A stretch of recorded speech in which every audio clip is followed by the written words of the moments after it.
생존 모드. 진화의 역사를 거슬러 올라가 보자. 아주 먼 과거의 인간과 대부분의 포유류들은 생존을 위협하는 환경에서 살았다. 당시의 인간의 삶은 모질고 잔인하며 짧은 것이었다. 인간은 자연의 변덕에 속수무책인 존재, 포식자나 자연의 잠재적인 위협에서도 한시도 방심할 수 없었고, 이렇게 위험한 덕분에 우리는 살아남을 수 있었고 유전 혈통도 온전히 유지할 수 있었다. 살아있다는 것 자체가 조상들의 유산 덕분인 것이다. 이 유산은 결코 방심하지 않는 경계 능력이거나 억세게 좋은 행운, 아니면 어쩌면 그 둘 다일 것이다. 시대가 변하고 생존의 위협도 그 종류의 정도가 달라졌다. 초기 인류에는 핵폭탄이나 테러의 위협이 없지 않았냐고 말하는 사람도 있을 것이다. 하지만 그들이 현재 우리보다 더 절박한 위협, 곧 배고픔과 질병, 포식자 속에서 살았다는 사실을 부정할 수는 없다. 그때나 지금이나 변하지 않는 것은 혹독한 상황에서 살아남는 데 필요했던 뇌에 짜여진 수많은 신경망이다. 이 신경망은 여전히 우리의 뇌에서 활동하고 있다. 신경세포와 함께 활성화되면 서로 연결된다는 것을 다시 한번 기억하기 바란다. 오랜 시간 반복과 연합을 통해서 우리의 생존을 도와준 신경망, 싸움 도주 반응, 수십만 년 동안 활성화되어 왔다. 이러한 본능적인 반응은 우리가 뇌 어딘가에 대부분 고정된 신경망으로 짜여 있다. 사실 이것은 우리 대뇌의 심폐질 아래 변연계 또는 중뇌에 걸쳐서 들어있다. 불수익에는 의식적인 인식 없이 우리의 몸과 뇌 전체를 운영하도록 마음을 촉진한다. 의식적인 마음과는 별개로 우리 체내의 질서를 유지하는 것이다. 간단히 설명하자면 교감 신경계를 통해 생존 반응이 시작되면 심장박동과 혈압이 증가하고 소화기관으로 가는 혈류가 도망가는 데 필요한 팔다리로 이동한다. 또한 에너지 생산을 위한 혈당이 증가하며 에너지 공급을 위한 호르몬이 분비된다. 그리고 뇌는 최고의 각성 상태를 유지하게 되고 동공이 확대되어서 멀리까지 볼 수 있게 된다. 세기관지 역시 확대되어 더 많은 산소가 폐로 들어온다. 이 모든 변화를 통해 우리 몸은 싸움을 하거나 도주하는데 의식적으로나 육체적으로 준비 상태가 되는 것이다. 반면에 부교감 신경계가 작동하면 이와는 정반대의 반응이 일어난다. 몸의 반응이 늦어지고 심장박동과 혈압도 낮아지며 호흡수가 준다. 혈류는 피부와 소화기관으로 이동하며 동공은 축소된다. 한마디로 우리가 휴식을 취하거나 음식을 소화시킬 때의 반응이라고 생각하면 된다. 교감신경계는 긴박한 위기 상황에서 에너지를 사용한다. 자동차의 가속 페달과 비슷하다고 생각하면 된다. 반면에 부교감신경계는 회복과 성장 같은 장기적인 일을 위해 에너지를 사용하고 보존한다. 자동차의 크러치처럼 공회전 없이 꼭 필요한 에너지를 보존하는 것이다. 대뇌의 심폐질에는 지적, 인지적 문제 해결, 자기인식, 학습 및 의사소통 기능 외에도 또 다른 주요 기능이 있다. 바로 오감을 통해서 외부 세계를 인지하는 것이다. 대뇌의 심폐질은 타고난 능력 외에도 모든 감각을 이용해서 환경을 인지하는 성향을 가지고 있다. 즉 학습하거나 고차원적인 사고와 추리를 위한 정보 처리를 하지 않을 때 대뇌의 심폐질은 본래의 통상 기능으로 전환하여 지속적으로 외부 환경을 평가하고 중요한 정보를 모아 어떠한 위험 요소가 있는지를 결정하는 것이다. 모든 생물체는 생존과 진화의 과정에서 외부 환경과 상호작용하기 위해 감각 수용체를 사용한다. 원리는 간단하다. 위협을 받으면 몸이 먼저 반응한다. 대뇌의 심폐질은 생존을 위한 감각기관을 통해서 환경을 지속적으로 자각하고 평가한다. 체내의 화학적인 환경을 그대로 유지할 것인가 말 것인가를 결정하기 위해 가능한 모든 상황을 점검하는 것이다. 위험을 감지하기 위해 사방으로 뻗어있는 촉수를 갖고 있는 셈이다. 우리가 고통스럽고 불편한 것보다는 편안하고 즐거운 쪽으로 움직이려는 경향은 바로 이러한 원시적인 반사 반응에 바탕을 둔다. 우리 몸이 불편한 것보다도 편안한 상황에서 생존할 가능성이 더 높다고 생각하는 것이다. 대부분의 포유류가 진화하는 과정에서 더위나 추위, 고통, 에너지의 고갈, 포식자를 극복해야 하는 상황을 맞이했고 이런 반응들이 그들의 신경망에 회로로 굳어졌다. 한마디로 생존을 정의한다면 몸과 환경에 대한 경계를 멈추지 않는 것이라고 할 수 있다. 과거의 기억을 바탕으로 미래를 예견하는 것이다. 대뇌 심폐지를 갖고 있는 모든 종은 과거의 경험을 통해 알게 된 익숙한 것과 현재 주의를 기울이고 있는 것을 오감을 통해서 연합한다. 대뇌 심폐지를 클수록 학습과 기억 능력도 커진다는 것을 기억하기 바란다.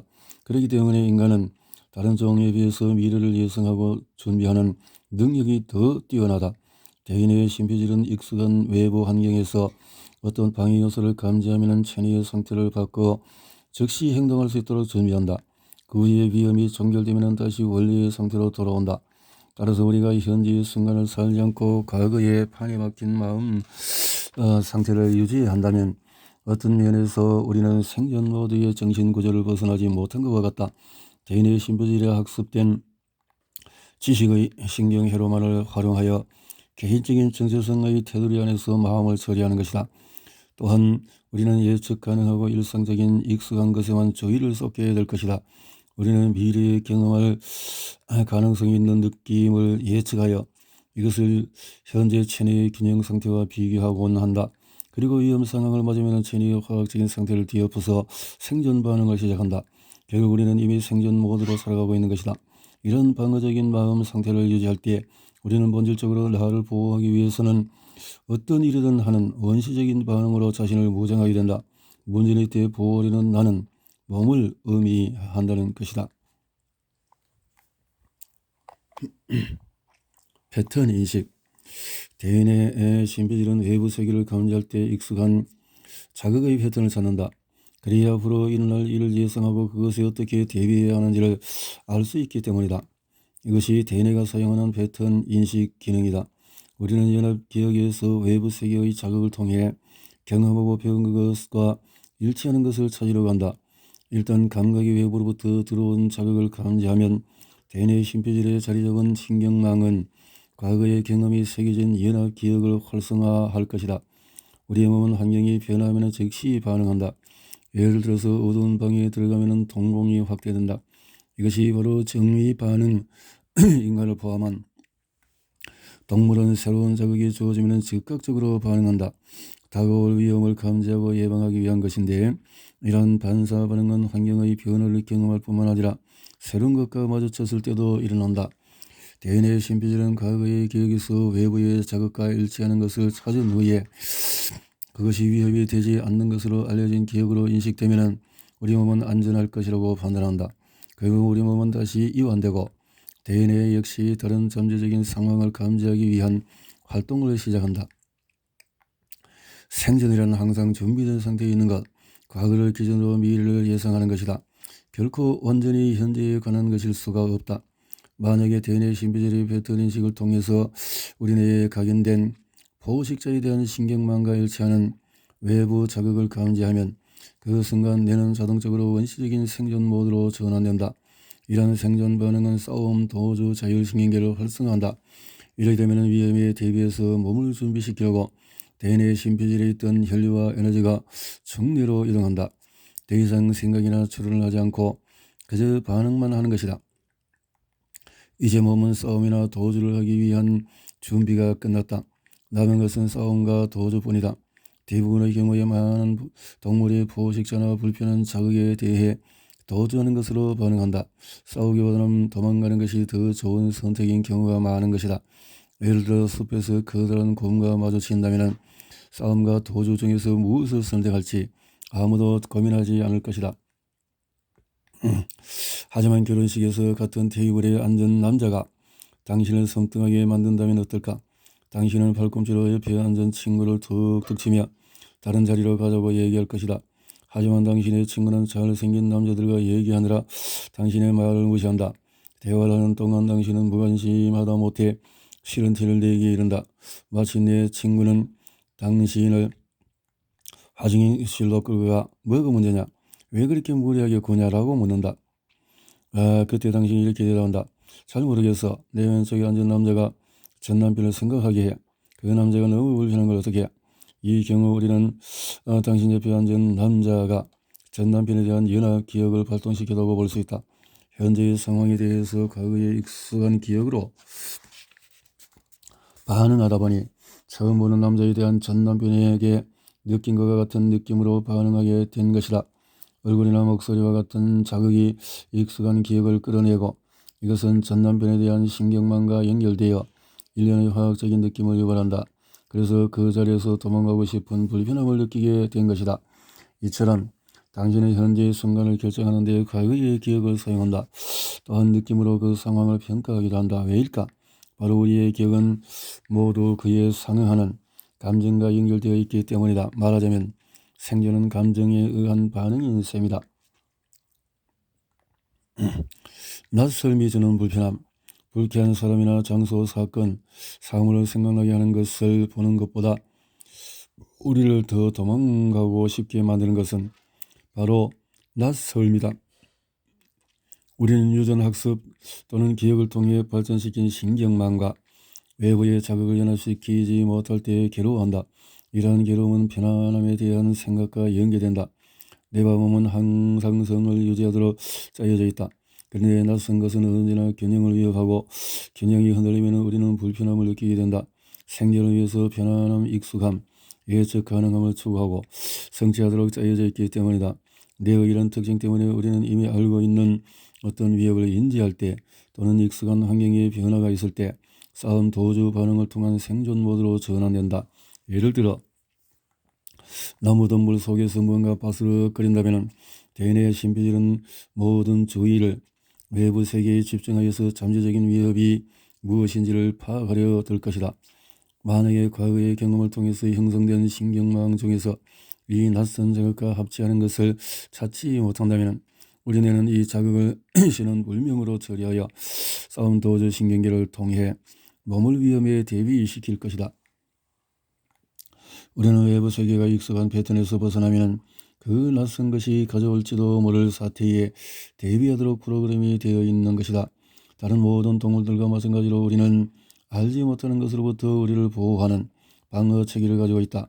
알지 못하는 상황은 자동적이고 반사적인 중뇌를 작동시켜 우리를 동물과 같이 생존 본능으로 반응하게 한다. 특히 공포나 공격성은 생존을 위한 가장 유력한 반응이다.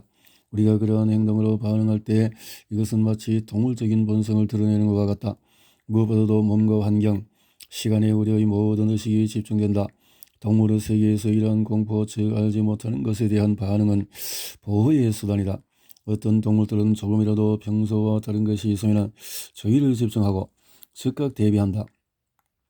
예를 들어서 숲에서 나무 베이는 기계를 본 사슴은 이 알지 못하는 자극에 대해서 도망가는 것으로 반응한다. 트고 밝은색의 몸체에 시끄럽고 냄새가 코를 찌르는 이 기계의 출현은 동물의 감각기관에는 미지의 공습인 것이다. 그리고 이 순간 이 낯선 자극으로 인해 사슴은 주변 환경에 경계심이 곤두선다. 사슴은 기계에서 나오는 배기가스의 냄새를 맡고 기계가 덜컹거리는 소리를 들으며 시끄러운 경적 소리를 듣는다. 또한 나무가 쓰러지면서 땅이 울리는 것도 느낀다. 새로운 감각들이 밀려오면 사슴은 방향을 돌려서 도망간다. 사슴에게 이러한 자극들은 낯선 것이기 때문에 이 기계가 어떤 일을 할지 예측할 수 없는 것이다. 그래서 사슴은 그곳에서 도망친다. 이러한 반응은 모든 동물들이 공유하고 있는 것이다. 인간 역시 같은 생존 반응을 갖고 있다. 우리도 알지 못하는 것을 두려워한다. 우리는 내가 신경학적으로 예측할 수 없는 것에 화학적으로 대비한다. 낯설거나 알지 못하는 것이 생존 반응을 자극하면 우리는 대부분 도주를 한다. 후회하는 것보다도 안전한 게 낫기 때문이다. 따라서 미지의 모험을 두려워하는 사람은 생존을 위한 마음 상태로 살아가고 있을 가능성이 높다. 생존 모드는 앞으로 닥칠 경험이 어떤 느낌일지를 예측하지 못할 때 그 경험을 피하게 만든다. 그렇다면 두려움 없이 낯선 것을 경험한다는 것이 과연 가능할까? 사람들은 초자연적이거나 종교적인 혹은 비정상적인 경험을 하면 그것을 회피하곤 한다. 예를 들어서 누군가 육체와 분리되어서 공중 위에 떠서 잠자고 있는 자신을 발견하게 되었다고 생각해보자. 이 사람은 서울하면 모를까? 지금의 경험을 과거의 경험과 연합시킬 신경망이 갖춰져 있지 않을 것이다. 그 순간에 즉시 공포를 느끼게 되면서 교감신경계가 작동할 것이다. 일단 이러한 일이 벌어지면 모든 관심이 몸에 집중되어 잠에서 깨어나게 된다. 이 사람은 숨을 헐떡거리며 공포에 휩싸인 채로 앉아서 자신이 죽었거나 죽어가고 있다고 생각할지 모른다. 너무나 낯선 경험이어서 이것과 일치하는 것을 기억해서 찾을 수 없었던 몸이 위협을 느끼면서 유체 이탈이 끝나버린 것이다. 이제 이 사람이 책을 통해서 유체 이탈이 되어서 이해했다고 생각해보자. 그녀는 새로운 신경망을 형성하기 시작할지 모른다. 그리고 이러한 일이 또 발생하면 생존의 위협을 느끼지 않은 채 좀 더 준비된 상태가 될 것이다. 이제 그녀는 낯선 경험에 자신을 맡길 수 있다. 결국 지식이 생존에 관한 공포를 없애주는 것이다. 결국 지식이 그렇다는 거네요. 내 백성이 지식이 없어 망하는도다. 이 생각이 납니다. 현대의 생존. 생존을 위한 우리의 커다란 DNA의 심표질은 다양한 방식을 따르고 있다. 현대인의 복잡한 삶은 생존의 의미도 변화시켰다. 다른 동물들은 여전히 음식이나 비난처, 포식자, 번식, 자연재해 등을 걱정하는 동안에 인간은 다른 것들을 걱정하게 되었다. 우리는 발달된 사회를 이루며 전혀 다른 방식으로 환경에 적응해왔기 때문이다. 생존은 여전히 중요한 문제지만 예전보다 훨씬 복잡한 형태를 띈다. 현재에도 기본적인 생존의 의미는 여전히 유효하다. 배우자를 찾는 것이나 외부의 위협에 대처하는 일, 고통을 극복하는 일, 사회의 지위를 얻는 일, 살 곳을 구하는 일, 음식과 안전을 제공하는 일, 미래를 준비하는 일, 자녀들을 교육하고 보호하는 일 등이 그것이다. 그러나 사회의 구조와 기술이 발달하면서 그 관심사가 조금씩 수정되어 왔다. 교통 체증에 시달리거나 보험료를 내는 일, 신용카드 고지서 때문에 배우자와 싸우거나 직원들과 갈등을 겪는 일, 퇴직을 위한 저쪽 정치적인 관점의 차이로 인한 논쟁 등 국민연금에 대한 걱정 등이 현대인이 겪는 더욱 현실적인 문제들이다. 비록 외부 세계의 자극은 달라졌지만 우리의 반응은 그대로다. 어떠한 자극에 당면하든 우리가 늘린 같은 신경계로 같은 반응을 한다. 위협을 느껴서 생존 모드로 전환되었을 때 우리는 예전과 환경에 의해서 형성된 과거의 습관과 행동, 태도, 기억과 관련된 신경회로를 통해서 반응한다. 그런 점에서 외부의 위협이나 스트레스에 대한 해석도 현재 상황에 맞게 바뀌어야 할 것이다. 하지만 근본적으로 생존은 여전히 생존이다. 외부의 압력이나 재난에 대한 우리의 반응은 항상 같은 것이다. 생존의 의미는 대략 다음과 같다. 정적 보존을 위해서 번식하는 것, 자신과 자손이 당면한 생존을 위해서 고통과 약탈을 피하는 것, 진화의 기회를 확대하기 위해서 환경에 대한 저작권을 획득하는 것. 이 세 가지 정의는 인간의 커다란 DNA 심표질과 복잡한 사회적인 간섭을 고려해 원시적인 생존 반응을 좀 더 현대인에 맞게 수정한 것이다. 하지만 여전히 가장 기본적인 인간 조건과 관련해서 행동을 수정할 때 작용하는 동기의 대부분은 원시적인 생존과 관련이 있다. 환경이 이끄는 대로 따라가기. 대인의 신비주의 앞으로의 일을 예상하기 위해서 외부 환경을 평가하느라고 바쁠 때 우리는 타고난 생존 본능에 의지하게 된다. 대비한다는 것은 근본적으로 생존의 관건이다. 앞으로 다가올 위험을 예측하고 외부 환경과 우리 몸의 상태를 주시하는 일을 하는 동안에 대뇌의 신비질은 더 이상 학습이나 고차원적인 사고활동을 하지 않는다. 대신에 과거의 기억을 더듬어 익숙한 상황을 찾아 현재의 상황에 연결짓는 일에만 전념한다. 무언가를 기억할 때 우리는 과거의 경험에서 형성된 뇌회로를 활성화한다. 이미 존재하는 신경회로를 활성화하여 그에 따라 자동으로 생각하게 되는 것은 바로 생존 반응의 화학적인 기질 때문이다. 어떤 회로를 반복적으로 활성화하면 우리는 생각만으로도 스트레스 반응을 활성화할 수 있다. 스트레스의 신경화학 반응. 스트레스 속에서 사는 것은 생존을 위해 사는 것과 같다. 스트레스는 우리 몸의 정상적인 항상성의 균형이 깨진 상태를 말한다. 무언가에 반응할 때 우리 몸은 정상적인 생리화학적인 질서를 깨는 수많은 화학적인 변화를 일으킨다. 말하자면 스트레스 원인은 우리 몸의 정상적인 화학적인 균형을 혼란시키는 것들이다. 그리고 스트레스 반응은 정상적인 항상성의 균형을 회복하기 위한 우리 몸의 움직임이다. 아마 당신도 항상 스트레스를 받고 있는 사람들을 알고 있을 것이다. 그들이 당신에게 자신이 얼마나 스트레스를 받고 있는지 말하지 않아도 당신은 알아챌 수 있다. 어떤 사람들은 겉으로는 차분하고 온화해 보이지만 속은 끓어 넘칠 지경의 냄비와 같다. 반대로 어떤 사람들은 스트레스가 거의 없다는 것을 알 수 있을 정도로 내적으로나 외적으로나 평화로워 보이기도 한다. 스트레스를 얼마나 경험하든지 간에 이제 스트레스에 대해서 새로운 시각으로 접근할 때다. 먼저 우리가 환경에 어떻게 반응하는지 이해하는 것이 중요하다. 또한 과거의 스트레스 상황에 어떻게 반응했고 미래의 스트레스 상황에 어떻게 대처하려는지를 이해하는 것 역시 중요하다. 스트레스는 우리가 육체적, 정서적으로 고통받는 대부분의 질병 탓이다. 이것은 매우 단순한 원리다. 만성적인 스트레스 상태이거나 미래의 스트레스 요인에 지나치게 예민해져 있을 때 우리 몸은 언제라도 스트레스에 대응할 수 있도록 생존 모드를 유지한다. 이런 식으로 예민한 경계 상태를 지속하다 보면 우리의 몸은 스스로 회복할 자원이나 시간이 없게 된다. 1장과 2장에서 우리의 몸의 자연 회복력에 대해서 살펴보았다. 하지만 우리가 지속적으로 스트레스 반응 상태일 때는 자연 회복력이 힘을 발휘하지 못한다. 이런 식으로 치유가 계속 뒷전으로 밀리다 보면 결국 몸은 많이 하기 힘든 상태가 된다. 스트레스 상황은 다양하다. 그 중에 하나를 예로 들면 배우자와 언성을 높여 싸우거나 1시간 안에 그날의 일과를 끝마치려고 미친 듯이 뛰어다니는 것이 될 수 있다. 이때 현재의 스트레스원은 우리 몸이 스트레스에 반응할 수 있도록 아드레날린을 생산하게 만든다. 또 다른 경우는 현재의 어떠한 스트레스원도 없는 상황이다. 가만히 의자나 침대에 누워있을 때도 우리는 내일 있을 면접이나 밀린 집세 걱정을 하며 똑같이 스트레스를 받는다. 말하자면 미래의 스트레스를 예상하고 있는 것이다. 이제 우리는 이런 반응을 멈춰야 한다. 미래의 스트레스는 우리 몸에 아드레날린 같은 호르몬을 넘치게 만들기 때문이다. 도로성이 어떤 상황이든 우리는 보통 망가질 때까지 몸을 소모시킨다. 질병에 걸리거나 부상을 입는 등 과부하 상태가 되는 것이다. 스트레스에 대해서 우리는 두 가지 방식으로 반응한다. 하나는 신경학적인 반응이고 다른 하나는 화학적인 반응이다.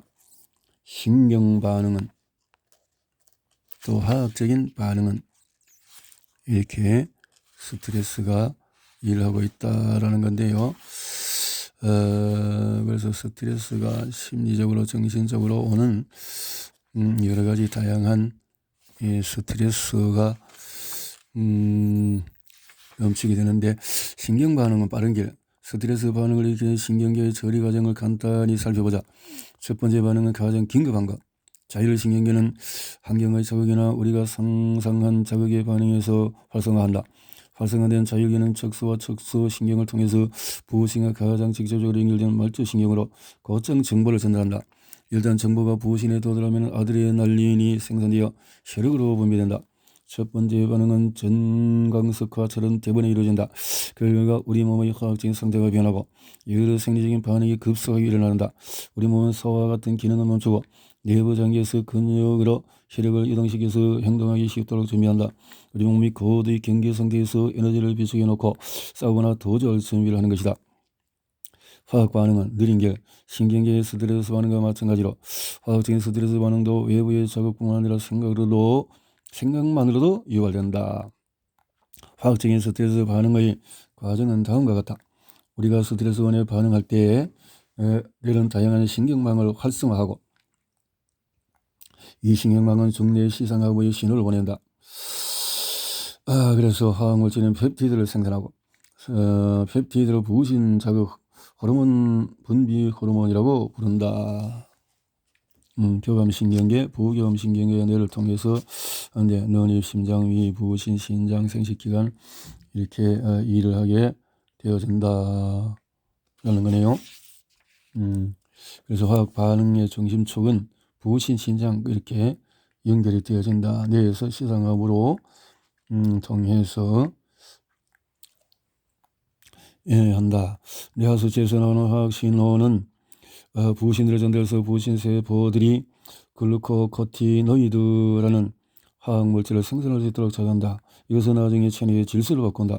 부신에서 분비되는 스테로이드 호르몬 글루코코티노이드는 생식선에서 만들어지는 테스토스테론과 에스트로겐과 비슷하다.